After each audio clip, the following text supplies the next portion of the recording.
এই আয়াতটি হলো কোরআনের সবচেয়ে মহামর্যাদাপূর্ণ আয়াত। হাদিসের কিতাব আবু দাউদ 1460 নম্বর হাদিস। হাদিসের বর্ণনাকারী উবাই ইবনে কাব রাদিয়াল্লাহু তাআলা তিনি বলেন, قال رسول الله صلى الله عليه وسلم أبا المنذر أي آية معك من كتاب الله أعظم। সাহাবীকে নবীজি জিজ্ঞাসা করলেন, আচ্ছা তোমার কাছে যে কোরআনের আয়াতগুলো আছে এর মধ্যে সবচেয়ে মহামর্যাদাপূর্ণ আয়াত কোনটি বলো তো? فقال قلت الله ورسوله أعلم। সাহাবী বললেন, বিষয়টি আল্লাহ এবং তার নবী ভালো জানেন। ثم قال رسول الله صلى الله عليه وسلم أي آية معك من كتاب الله أعظم। নবীজি আবার জিজ্ঞাসা করলেন, আচ্ছা তুমি একটু সাহস করে বলো না তোমার কাছে কোন আয়াতটা সবচেয়ে মর্যাদাপূর্ণ মনে হয়? তো সাহাবী এবার সাহস করে বলে ফেললেন, আল্লাহু লা ইলাহা ইল্লা হুয়াল হাইয়ুল কাইয়্যুম। ইয়া রাসূলুল্লাহ, কোরআনের যতগুলো আয়াত আমার কাছে আছে, আমার কাছে মনে হয় কোরআনের সমস্ত আয়াতের মধ্যে আয়াতুল কুরসি হলো সবচেয়ে মহামর্যাদাপূর্ণ আয়াত।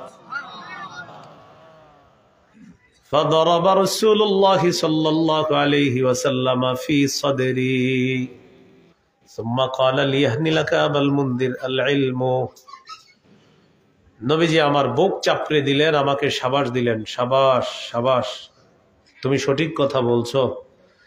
কোরআনের সবচেয়ে মহামর্যাদাপূর্ণ আয়াত আয়াতুল কুরসি তুমি যে বললা, আমি নবী তোমাকে শাবাশ দিয়ে তোমার সাথে একমত পোষণ করলাম।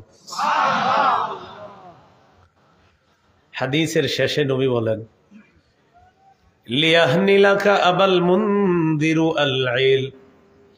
তুমি যে বিদ্যা যে জ্ঞান খাটিয়ে বললা কোরআনের সবচেয়ে মহামর্যাদাপূর্ণ আয়াত আয়াতুল কুরসি, তোমার এই জ্ঞানে আল্লাহ তাআলা যেন বরকত দান করেন, তোমার জ্ঞান তোমার জন্য যেন আনন্দের কারণ হয়ে যায়, সঠিক জ্ঞান তোমার। আয়াতুল কুরসি কোরআনের যতগুলো আয়াত, সমস্ত আয়াতের মধ্যে সর্দার হলো আয়াতুল কুরসি। তিরমিজির হাদিস 2878 নম্বর হাদিস।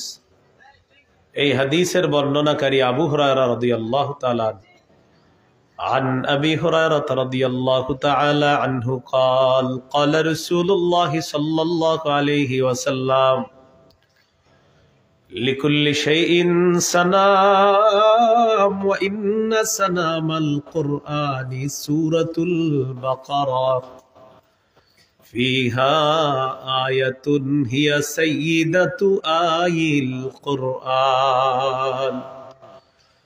নবীজি বলেন, সব জিনিসের একটা চূড়ান্ত শাখা আছে, কোরআনের সর্বোচ্চ শাখা হলো সূরাতুল বাকারা। সূরা বাকারায় এমন একটা আয়াত আছে যে আয়াতটা কোরআনের যতগুলা আয়াত সমস্ত আয়াতের সর্দার। ওয়াহিয়া আয়াতুল কুরসি, এই আয়াত হলো আয়াতুল কুরসি, সব আয়াতের সর্দার। হাদিসের একটা কিতাব আছে নাম মাজমাউজ জাওয়ায়েদ। এই কিতাবের 6 নম্বর খণ্ড 324 নম্বর পৃষ্ঠা। قال رسول الله صلى الله عليه وسلم والذي نفسي بيده إن لها لسانا وشفتين تقدس الملك عند ساق العرش। নবীজি বলেন, ওই আল্লাহর কসম যার হাতে আমার প্রাণ, আয়াতুল কুরসির একটা জিহ্বা আছে, দুইটা ঠোঁট আছে। সুবহানাল্লাহ, একটা জিহ্বা আছে, দুইটা ঠোঁট আছে। তুকদ্দিসুল মালিকা ইনদা সাতিল আরশ। নবীজি বলেন এই জিহ্বার দুইটা ঠোঁট দিয়ে আয়াতুল কুরসি আল্লাহর আরশের কাছে সদা সর্বদা আল্লাহর পুত পবিত্রতা বর্ণনা করে। আলোচনা কি চলবে? একটু আগায় বসলে আলোচনাটা চলবে ইনশাল্লাহ। একটু আগায় বসেন। আচ্ছা আচ্ছা আচ্ছা আচ্ছা, থাকেন থাকেন থাকেন, আমি বলি একটা আয়াত শোনাই, তারপর দেখি সামনে আসেন কিনা। সূরা মুজাদালা 11 নম্বর আয়াত।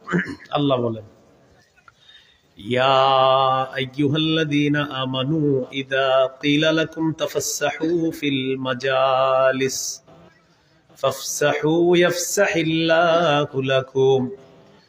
আল্লাহ তাআলা বলেন, হে ঈমানদারগণ, যখন তোমাদেরকে বলা হয় মজলিসের মধ্যে ফাঁকা জায়গা করে দাও, তোমরা জায়গা ফাঁকা করে দিবা, সেখানে অন্যরা যেন বসতে পারে। আল্লাহ তাআলা তোমাদেরকে জান্নাতে জায়গা করে দিবেন। যাদের জান্নাতে জায়গা দরকার সামনে সামনে এসে বসে। না এই তো দেখছেন এখন আসতেছে, আগে আসেনি। বোঝা গেল কোরআনের আকর্ষণ আছে, দলিল দেওয়ার সাথে সাথে দূর। মাশাআল্লাহ, তো সবার জান্নাতে জায়গা পাওয়ার আগ্রহ। আল্লাহ আপনাদের এই আগ্রহটা এই মুহূর্তে যেন কবুল করে দেন। আল্লাহ সকলকে জান্নাতে জায়গা করে দেন। মাশাআল্লাহ, আমরা সামনে আগায় আসি। মাশাআল্লাহ মাশাআল্লাহ, আল্লাহ তাআলা সকলকে কবুল করেন। বলছিলাম আয়াতুল কুরসি, 5 ওয়াক্ত ফরজ নামাজের পর আয়াতুল কুরসির আমলটা আমরা নিয়মিত করব ইনশাআল্লাহ। মাঝে মাঝে যদি খানা খাইতে ভুলে যান তাও ভুলে যান, আয়াতুল কুরসিটা পড়তে ভুলেন না। ইমাম সাহেব যদি জিজ্ঞাসা করে, ভাই কালকে খানা খাইছেন? বলবেন ভুলে গেছি। মাঝে মাঝে আয়াতুল কুরসি পড়ছেন? বলবেন গত 5 বছরেও ছুটে নাই। সুবহানাল্লাহ। হাদিসের একটা কিতাব আছে, নাম বুলুগুল মারাম। এই কিতাবের 97 নম্বর হাদিস। قال رسول الله صلى الله عليه وسلم من قرأ آية الكرسي دبر كل صلاة مكتوبة لم يمنعه من دخول الجنة إلا الموت। নবীজি বলেন, 5 ওয়াক্ত ফরজ নামাজের পর কেউ যদি আয়াতুল কুরসি তেলাওয়াত করে, তার আর জান্নাতের মাঝে বাধা হলো শুধু মৃত্যু। সে মৃত্যুবরণ করবে, আল্লাহর জান্নাতের মেহমান হয়ে যাবে। 5 ওয়াক্ত নামাজের পর মা বোনদেরকে, ছেলেকে, মেয়েকে, পরিবারকে এই আমল করতে বলবেন ইনশাআল্লাহ।